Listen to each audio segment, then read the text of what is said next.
Soy sacerdote comprometido con y desde para la clase obrera y nació en Miguelas, Granada.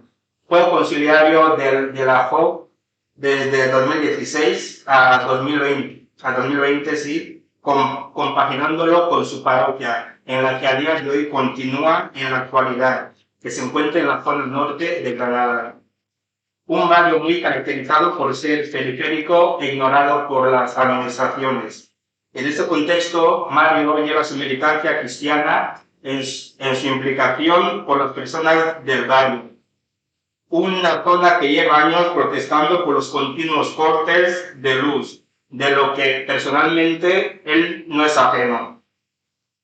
Se ha implicado en esta cuestión desde el principio, siendo un referente para la militancia cristiana. Otro proyecto que ha impulsado en el barrio es el proyecto Cometa, para que la juventud tenga un espacio de ocio alternativo. Las personas que lo conocen destacan de él su compromiso, entrega, el cariño y el análisis con lo que hace todas sus acciones. Bueno, muchas gracias. Ole. Gracias a Jesús porque me invitó, gracias a la gente de la OA, gracias a todos vosotros y vosotras que estáis aquí esta tarde. Yo no voy a dar ninguna charla, si acaso voy a comunicaros un poco cuál es mi experiencia en torno a este tema que con acierto creo que estáis trabajando porque ciertamente es interesante y es fundamental. En la medida en que yo he intentado hacer un trabajo que estuviera fundamentado, pues me ha ayudado a mí a recuperar muchas cosas y a incidir en aspectos que yo tenía olvidados. Ciertamente, una de las cosas que he hecho a raíz de esta invitación ha sido leerme pues prácticamente las constituciones del Concilio Vaticano II y algún que otro decreto que, como bien sabéis vosotros, son fundamentales para poder entender la Iglesia en el mundo de hoy y los laicos en esta Iglesia que fundamentalmente es pueblo de Dios. Claro, cuando yo pensaba en hablar de la Eucaristía y el trabajo y las consecuencias sociales que puede tener el participar en la Eucaristía, se me vino el recuerdo, la imagen. Yo soy de pueblo, un pueblo muy pequeño, yendo de Granada a Motril, en el Valle de Lecrín, al pie de la sierra. Yo recuerdo siendo pequeño que por mi casa venían algunos familiares de vez en cuando de Granada y pasaban con nosotros el día. Y les gustaba que mi madre le hiciera migas. Las migas son muy sencillas de hacer, tienen muy pocos elementos, pero yo recuerdo que alababan mucho, y es verdad, las migas que hacía mi madre. Y luego recuerdo que mi padre, estando con él en el campo, me decía, mamá sabe hacer unas migas muy buenas, pero porque yo preparo un buen aceite y una buena harina. Ciertamente, la Eucaristía, pues comparada con una comida que creo que lo es, pues tiene su intríngulis, tiene su receta, pero hay que saber que hay unos elementos que tienen que predisponer a que esa receta salga buena, porque si no, entonces no hay forma. De las cosas que me han ayudado a mí a descubrir como esos elementos sanos ha sido precisamente, como os digo, releer el Concilio Vaticano II. Bueno, vamos a situarnos. Nosotros, todos los que estamos aquí, tenemos experiencia de celebrar la Eucaristía, más que de ir a misa. Entre las dos expresiones hay también experiencias muy distintas. Yo como párroco me he encontrado con gente que le gusta ir a misa, pero no disfruta de celebrar una Eucaristía. Y me he encontrado a gente que va a celebrar la Eucaristía y lo de ir a misa no le va. Os tengo que decir que yo soy aprendiz de todo, también de cura, también aprendiz de celebrar la Eucaristía. Y de la gente que más me ha ayudado a celebrar la Eucaristía han sido por un lado los jóvenes de la JOB y por otro los pobres. Y curiosamente, algo que en estos últimos años a mí me ha ayudado también a descubrir cómo la periodicidad de la Eucaristía no puede ser una norma dada desde arriba, sino un poco la necesidad que el ser humano tiene de alimentarse, pues también me lo han dado los pobres y los jóvenes. Con lo cual, esto es un dato para deciros cómo hay que romper muchos esquemas si queremos realmente conectar con la experiencia que un día Jesús de Nazaret estuvo con sus discípulos y le encomendó a sus discípulos. Si yo no me equivoco, Jesús no celebró más que una Eucaristía, pero la preparó muy bien, ¿verdad?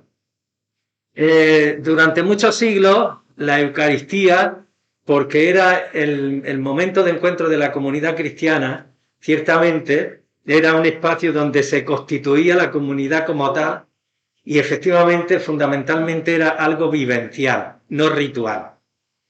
Tenemos la suerte de pertenecer a una institución que tiene muchos siglos y dentro de lo bueno se nos ha metido también mucha paja. Entonces hay que hacer un esfuerzo para irnos a lo que es el núcleo, lo esencial de la Eucaristía. Al poner yo el mandil aquí, no creo que tenga que darle a nadie explicación el simbolismo que tiene con respecto a la Eucaristía, ¿no? Todo el mundo sabe para qué sirve el delantal. Una de las cosas que parece que o decimos que hemos aprendido con la pandemia, el confinamiento, el desconfinamiento, es que hemos descubierto y hemos valorado lo que son los trabajos esenciales. Ciertamente, si es así, tendríamos que ser consecuentes y ahora que saliendo de esa pandemia y queriendo volver a una nueva normalidad, tendríamos que ser capaces de poner sobre el tapete aquellas cosas que hemos aprendido. Pero tardaremos, tardaremos. Vivimos en un contexto que de alguna manera también en la oración ha aparecido, un contexto social que no podemos obviar. Estamos saliendo de una crisis en la que ha habido mucha gente que lo ha pasado muy mal porque efectivamente no poder trabajar ha supuesto en dejar de percibir unos ingresos. Yo creo que de alguna manera hay que agradecer al gobierno el esfuerzo que ha hecho para que la crisis no pivote siempre en los más débiles, con los ERTE, con todas las deficiencias que ha tenido el ingreso mínimo vital, pero hay un sector de la sociedad que no le cubría nada de eso y han estado a la intemperie desde el primer día hasta hoy. En toda esa experiencia se nos viene encima ahora la amenaza de una guerra que, como todas las guerras, pues es injusta e injustificable, que tiene como de especial que nos coge más cerca, porque sabemos todos los que estamos aquí que guerras hay en el mundo, muchas, y no nos estremecemos de la misma manera. ¿Aprenderemos algo de esta nueva situación? Esperemos que sí, pero se llevará tiempo. En todo este contexto, nosotros, los cristianos, seguimos diciendo que tiene sentido celebrar la Eucaristía. Yo he hecho un esquema que, como estáis viendo, seguiré la medida que me acuerde y sea capaz. Pero yo creo que es importante que caigamos en la cuenta de que los que celebramos la Eucaristía somos parte de una comunidad, de una asamblea, de un pueblo, todos iguales en dignidad. Y eso tenemos que repetírnoslo porque durante mucho tiempo en nuestra iglesia, que es el cuerpo de Cristo aquí en la tierra, la prolongación de la encarnación, que en teoría reconoce que está compuesta por muchos miembros, sin embargo, durante mucho tiempo se ha privilegiado a unos miembros, sobre todo a un miembro con respecto a los otros. Con lo cual, cuando eso ocurre en el organismo humano, lo que tenemos es un monstruo. Y pasar de un monstruo a una persona con rasgos normales va a costar también pues algún sarampión. Todo lo que podamos decir de los laicos o de la Iglesia como pueblo de Dios tiene realmente su centro en Jesucristo. Jesucristo para nosotros es el que da inicio a nuestra fe, da sentido a la vida y es el que se prolonga a través de lo que su comunidad es capaz de, en nombre suyo, pues seguir actualizando el proyecto que él comenzó y que entendemos que ahora él sigue acompañando a través de su espíritu.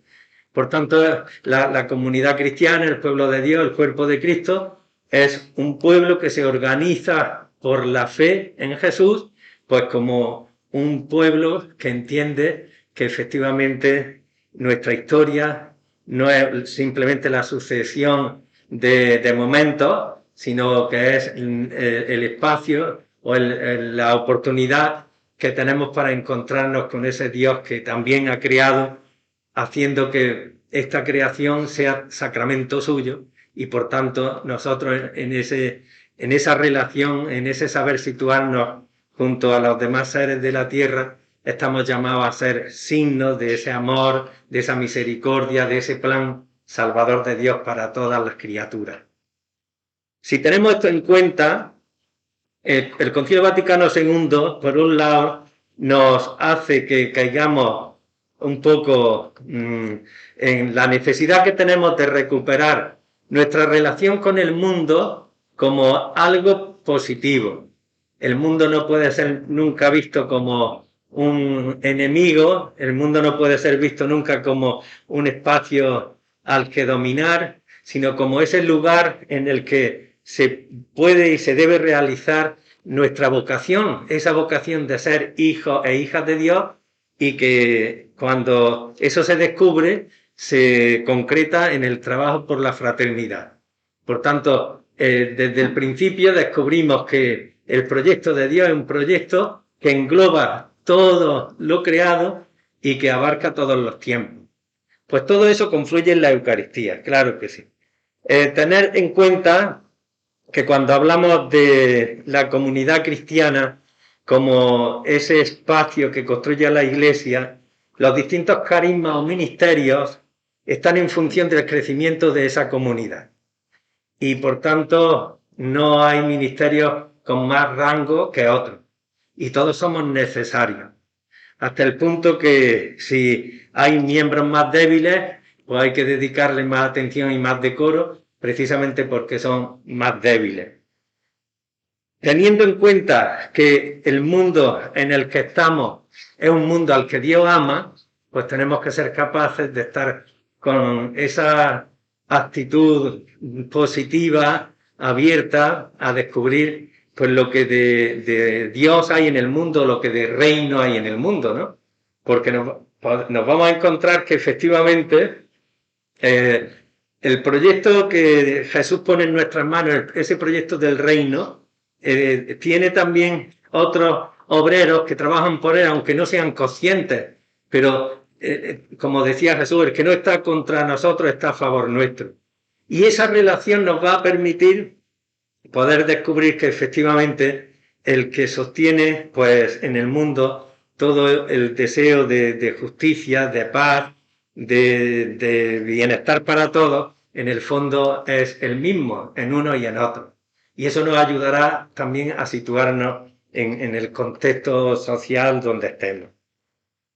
El Concilio Vaticano II habla de la necesidad de, bueno, primero insistiendo en que el laico, su espacio fundamentalmente es el mundo y es la tarea propia de esta vida, es consciente de que para ser fermento o sal ahí necesitamos de una espiritualidad que alimente nuestro compromiso, que alimente nuestro estar, ¿no? Es importante caer en la cuenta que esta espiritualidad laical no es de segundo rango, pues comparando como otras veces se hacía, siempre empezando por definir lo que es el sacerdocio ministerial, para después decir que el laico es que no es cura. El Concilio Vaticano II cambió por completo la perspectiva y pone en la base de todos los sacramentos de la iniciación cristiana, de tal manera que la espiritualidad laical, pues de por sí es la manera normal de vivir la fe cristiana. En ese sentido, pues indicar que la fe laical es caer en la cuenta de lo positivo que tiene el mundo y es caer en la cuenta de la autonomía que tiene el mundo y es caer en la cuenta de cómo el laico en medio del mundo está llamado a ser pues ese enlace que une la experiencia creyente pues con la experiencia de la vida ordinaria. Es por tanto una espiritualidad cristiana y eclesial que tiene, por supuesto, el eje principal en esa relación personal con Cristo, ¿no? La imagen de la vid es muy sugerente porque nos hace caer en la cuenta de que efectivamente si no estamos conectados a Jesús, no podemos nosotros transmitir pues, la experiencia y la vida que Jesús quiere o nos ofrece a cada uno. Es importante que caigamos en la cuenta también de que la Eucaristía como tal, bueno, antes de seguir deciros que si nosotros leemos los evangelios, vemos que hay los evangelios sinópticos hacen referencia a la última cena, al rito cultural, en aquel contexto de la Pascua judía en el que Jesús celebró la última cena. El evangelio de San Juan, sin embargo, no hace referencia al momento cultural, sino que hace referencia precisamente a un gesto que es muy significativo y muy revolucionario, que es el lavatorio de los pies. Ciertamente son dos formas distintas de expresar una misma verdad, porque si el ser humano tiene que decir que lo importante que tenemos nosotros es las experiencias de sentido, las experiencias de los valores emocionales, de aquello que puede ayudarnos a vivir sabiendo que somos seres capaces de trascender las mismas circunstancias físicas o adversas, es porque tenemos corazón, tenemos sentimientos, porque nos sentimos amados, porque podemos amar. Pero todo eso hay también que expresarlo a través de fórmulas, de ritos, que nos permiten comunicar todos esos sentimientos y todos esos valores. Es decir, sin rechazar la importancia que puede tener el rito, lo cultural, pero lo importante no es el rito o lo cultural, sino la vida. Esa vida que genera el conocer a Jesús, el descubrirse hijo e hija de Dios, el saber que Dios cuenta con nosotros para hacer su proyecto, el descubrirnos que efectivamente desde Jesús es posible empezar de nuevo cada día, que desde Jesús es posible pensar en todos porque cabemos todos. Esa experiencia es la que realmente confluye en la Eucaristía. Pero si no hay realmente una conexión con la vida, si todo lo que nosotros contemplamos en la Eucaristía no lo llevamos luego al día a día, pues lo que se da es una esquizofrenia. La Eucaristía es para la vida y la vida hay que llevarla a la Eucaristía. Que eso tiene relación también con toda la ecología, pues es cierto y verdadero. La pena es que a veces pensamos que nosotros estamos por encima no solo del bien y del mal, sino pues de todas las circunstancias y de todos los avatares de la historia. Una de las experiencias que ojalá hayamos aprendido con la pandemia es que somos interdependientes y somos ecodependientes. Eso es algo que en la Eucaristía ciertamente ha estado presente siempre, pero a veces no caemos en la cuenta de que es un trozo de pan o un pan y una copa de vino lo que constituye los elementos esenciales de la Eucaristía. Pero un trozo de pan y un poco de vino, que son el fruto del trabajo del hombre y de la mujer, que ofrecen pues como signo de esa acción maravillosa de Dios que cuida de sus hijos, que nos sostiene, y a la vez como signo de ese alimento básico universal que nos permite a todos sostener nuestra vida. Por tanto, el ofertorio nos hace caer en la cuenta de que la creación, la naturaleza, es algo más que un elemento neutral, es parte de este plan de Dios que también Jesús redime con su vida, con su entrega.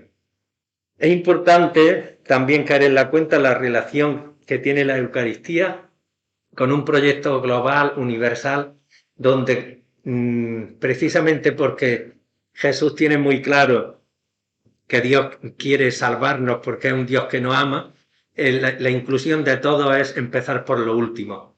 Por eso el proyecto de la fraternidad universal que Jesús ofrece se va expresando en la medida en que esa comunidad cristiana es capaz de acoger a los pequeños, a los excluidos, a los que están en el margen. Y de la misma manera es un proyecto que está por encima de razas, culturas, ideologías, con todo lo que de reto tiene eso, porque ciertamente la experiencia humana nos da que no es fácil la vivencia intercultural, la vivencia de distintas maneras de concebir la vida, pero es como, diríamos, la Eucaristía viene a ser como ese germen a través del cual todo ese deseo profundo que la humanidad tiene de constituirse en unas relaciones de igualdad y de fraternidad, pues comienza a darse como un regalo, porque antes que nada la Eucaristía es un don, un regalo, que si acogemos, pues lo podemos ir trabajando. Desde ese punto de vista, caer en la cuenta fundamentalmente que los cristianos estamos llamados a vivir en el mundo, a transformar el mundo, a involucrarnos en todas las realidades temporales, a no tener miedo a nada de lo que hay en el mundo, pero teniendo conciencia de que nuestro estar en el mundo, desde el respeto más absoluto y desde esa capacidad de compartir juntos la vida, tiene que ser también el aportarle al mundo esa posibilidad de conectar con la experiencia que Jesús pone en nuestras manos de un Dios que es bondad, que es misericordia, un Dios que nos quiere a todos hermanos y un Dios que está empeñado en que esta historia acabe bien. Cuando nosotros nos situamos desde esa actitud, descubrimos que efectivamente la Eucaristía real es la de la vida.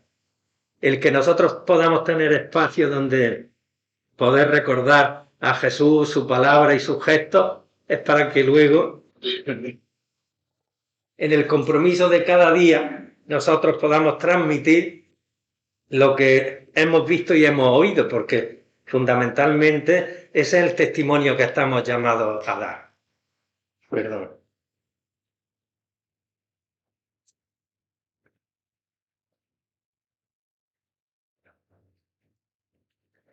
Estamos en un momento también muy especial porque a raíz de las propuestas que está haciendo el Papa Francisco, tanto desde lo que está escribiendo como la última invitación a que trabajemos la sinodalidad, es importante que aprovechemos esta ocasión para descubrir que en este momento en el que a nivel mundial estamos amenazados, por un lado, con todo el problema de la ecología, ¿no? Por el mal uso que hemos hecho de los bienes de la tierra, ¿no?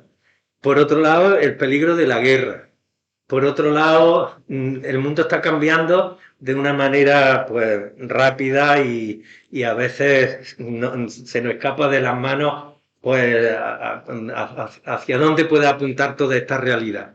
En ese contexto hay una actitud, o había una actitud en la Iglesia que ha sido la de atrincherarse en los cuarteles de invierno, como si nada de todo esto estuviera ocurriendo, como si se hubiera parado la historia en una época determinada y siguen manteniendo los mismos esquemas, las mismas respuestas, las mismas propuestas. Y por otro lado, ya desde el Concilio Vaticano II, porque creo que el Papa Francisco no se está inventando nada, está recogiendo pues, los frutos de lo que el concilio planteó, pues nos está invitando realmente a que descubramos cuál es nuestra identidad y a que seamos capaces de salir a la calle, que es donde se decide realmente la vida cristiana, en la calle, en el trabajo, en la convivencia con los vecinos, en afrontar estos retos que nos presenta nuestra historia concreta. Eso es importante, por tanto, con todos los riesgos que tenga, porque ciertamente implicarse tanto en el mundo del trabajo, tanto en lo social como en lo político, claro que tiene sus riesgos, tiene sus desgastes, pero hace falta ser conscientes que es ahí donde podemos realmente ir transformando la estructura y aportando valores para un mundo donde realmente todos quepamos y nadie se sienta excluido. Insistir en que si nosotros reconocemos dentro de nuestra tradición, de nuestra iglesia, el regalo de Jesús con todo lo que implica de trascendente y de humano a la vez, tenemos que reconocer que nosotros somos pecadores. ¿Y que Dios ya contaba con eso? Pues sí, claro que contaba con eso. Pero curiosamente, nosotros que estamos tan acostumbrados a rezar el yo confieso, cuando llega la hora de la verdad, pues se nos convierte en un rito más y no somos capaces de afrontar nuestra propia miseria. Estamos en un momento eclesial muy especial, pues porque nos viene de atrás pues una rémora que mientras no la afrontemos, pues no tendremos credibilidad. Y esto me atrevo a decirlo porque hay gente con más capacidad que yo de decirlo públicamente y es así. Pero en la iglesia durante mucho tiempo ha habido muchos abusos y no había más respuesta que el silencio. Y no solo ha sido abusos por el tema de la sexualidad, que ahí está el escándalo, sino abusos de poder, abusos de conciencia. Había muchos tipos de abusos. Cuando estos días con el tema de los abusos sexuales nos dan datos y aparece gente hablando, pues se estremece uno, pues porque efectivamente las víctimas son víctimas. Y a nosotros, por más que queramos, no nos toca más que saber reconocer nuestro pecado, pedir perdón e intentar resarcir de alguna manera la situación de estas personas. Pero cuando hablaban de las violaciones de las monjas en África, pues a mí también se me pone el vello de punta. Cristina Hinojés, que es una de las teólogas que está trabajando el tema del sínodo, decía que esto ya lo había expresado de alguna manera Benedicto XVI, con dos imágenes muy concretas. Una era que la iglesia era una viña devastada y otra una barca hundida. Ciertamente la realidad que tenemos es la que tenemos, pero también es verdad que si realmente creemos en el poder de la misericordia y del perdón, tendríamos que ser capaces de saber reconocer nuestros pecados y pedir perdón públicamente si queremos ser creíbles.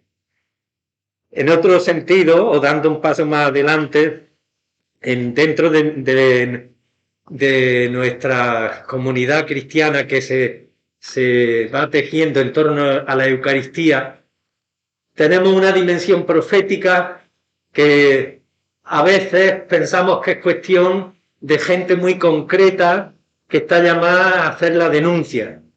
Y ciertamente eso no es así. En la iglesia, el pueblo de Dios es un pueblo de profetas, en tanto es consciente de que hay una palabra que es reveladora de la voluntad de Dios y que por un lado ilumina y por otro lado realmente discierne y cuestiona la vida y el mundo en el que vivimos. Y eso supone siempre un ejercicio de discernimiento, un ejercicio de querer vivir en la verdad. Eso supone tener valentía, pero mientras no seamos capaces de ejercer ese ministerio en favor, sobre todo, de los pobres, de los últimos, de los que están machacados en la vida, pues tampoco seremos la Iglesia de Jesús, por más que nuestras celebraciones sean preciosas y engolemos muy bien todo lo que puede ser una predicación del Evangelio. Junto con ese pulmón, el pulmón de la palabra, tenemos también el pulmón de la memoria de la vida entregada de Jesús, que nos permite asociarnos a ese estilo de vida con el convencimiento de que la vida es un don que se merece entregándolo. Y hacer memoria de esa vida que fue realmente una vida honesta y honrada en favor de todos, pero posicionándose entre los últimos, ese gesto ya es subversivo, ese gesto es profético. ¿Qué nos ocurre la mayoría de las veces? Que lo que va adornando nuestras celebraciones corresponde a tradiciones o prácticas de determinados momentos de la historia que enturbian, oscurecen la fuerza del sacramento. Yo no soy quien para decir que una celebración u otra tenga que hacerse de una manera o prescindir de determinados aspectos. Pero creo que si nos escucháramos y escucháramos más a la gente, nos daríamos cuenta de que hay formas de celebrar la Eucaristía que son anticristianas, que no cumplen la función que buscan tener, pues porque efectivamente los signos mismos son contradictorios. Por otro lado,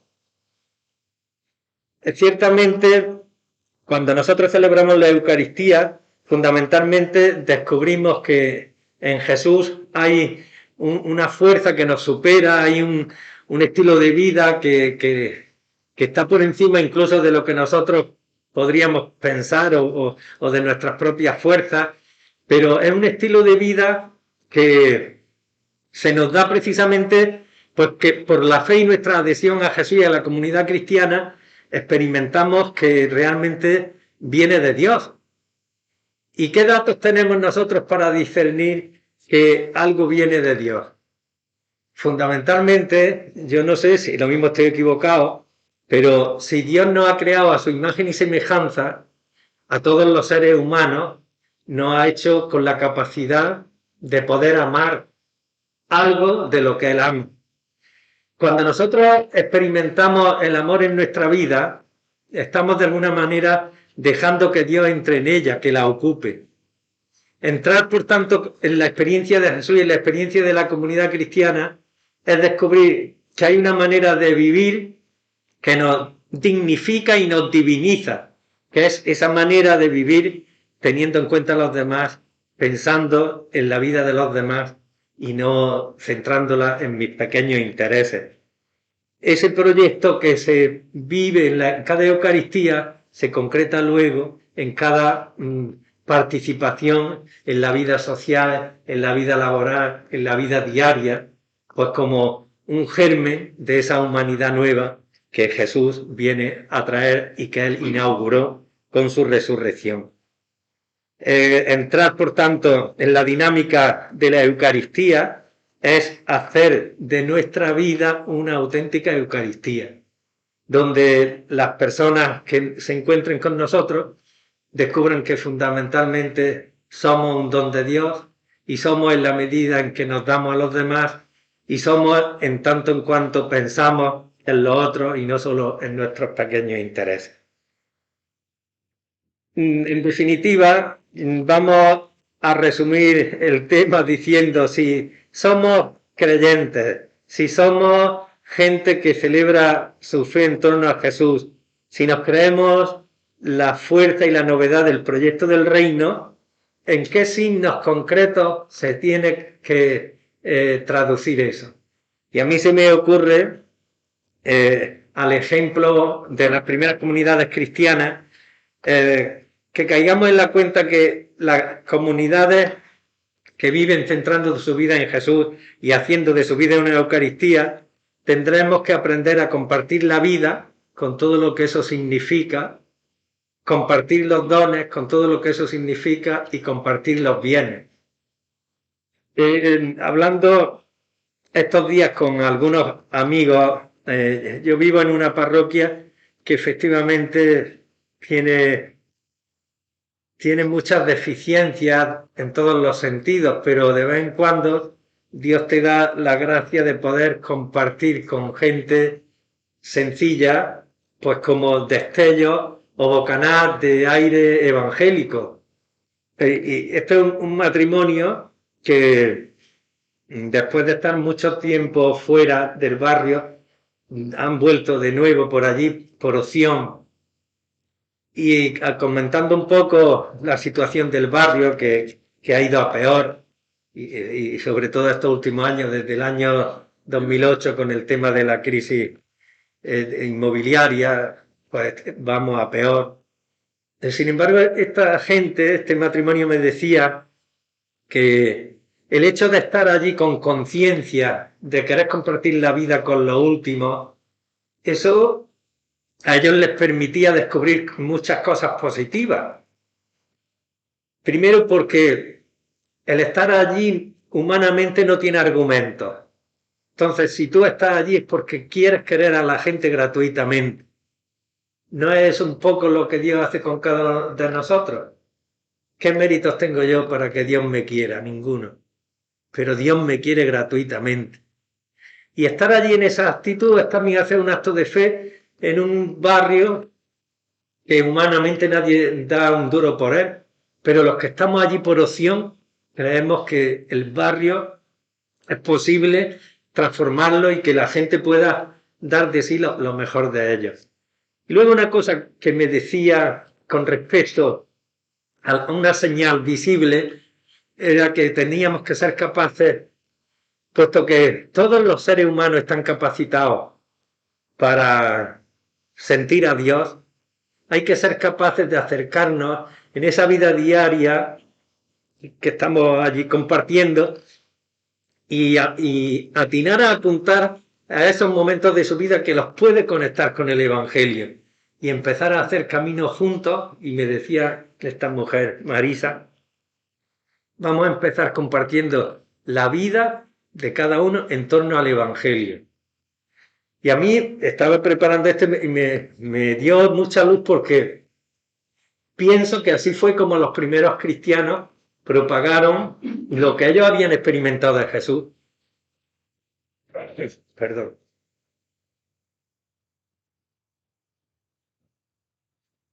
Ellos no iban con deseo de hacer clientes, ellos iban con el deseo de comunicar esa fuerza que había transformado su vida, le había dado sentido a su vida y que hacía posible la esperanza entre los últimos, que fueron los primeros que pertenecieron a la comunidad cristiana. Entonces, en ese sentido, yo me descubría pues como miedoso, temeroso de ser capaz de acercarme a la gente y ofrecerle a Jesús como algo que puede realmente dar sentido a su vida y hacer que las cosas cambien. Para mí eso es un reto, pero últimamente a los pocos que estamos por allí con cierta conciencia de ser cristianos, sí les decía esto. Digo, si somos capaces de compartir la vida, los dones y los bienes, eso se va a notar. Y si se va a notar, la gente tendrá deseo de saber eso, cómo se hace. Pues porque la misma experiencia que yo he tenido a lo largo de los años, y fue la primera experiencia que originó mi vocación, fue haber sido acogido por comunidades que no eran comunidades estrictamente, diríamos, formalizadas, sino de gente que espontáneamente en torno al Evangelio, acompañados casi siempre por algún sacerdote, pero sin ser comunidades institucionalizadas, nos permitieron a muchos en mi época pues conocer el Evangelio y poder también en la vida ir abriéndonos pasos porque había hermanos y hermanas que nos ayudaron a conectar la fe con la vida.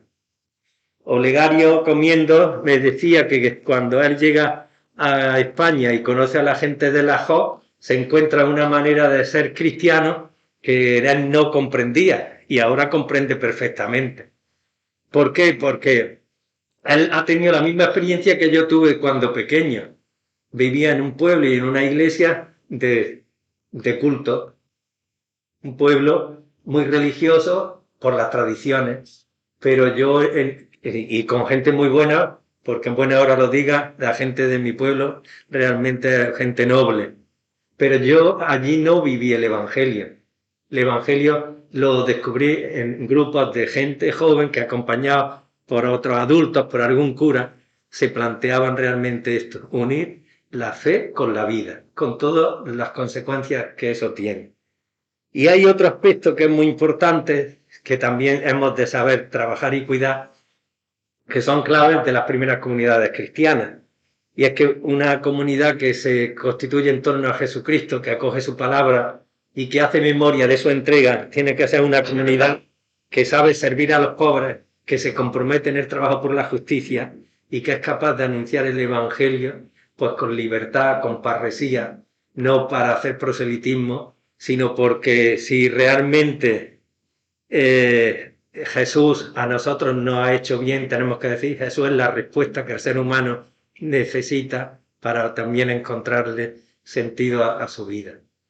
Por tanto, las consecuencias de una vida de fe centrada en la Eucaristía son muchas y son realmente de calidad, sin necesidad de que hagamos grandes obras ni grandes instituciones, pero cuando se conecta con esa vida, la vida de Jesús, con esos valores, con esa capacidad de situarse ante los demás y ante los acontecimientos, eso será la manera que tengamos de que otros puedan beneficiarse también de este don, de este regalo. Y poco más. Entonces, bueno,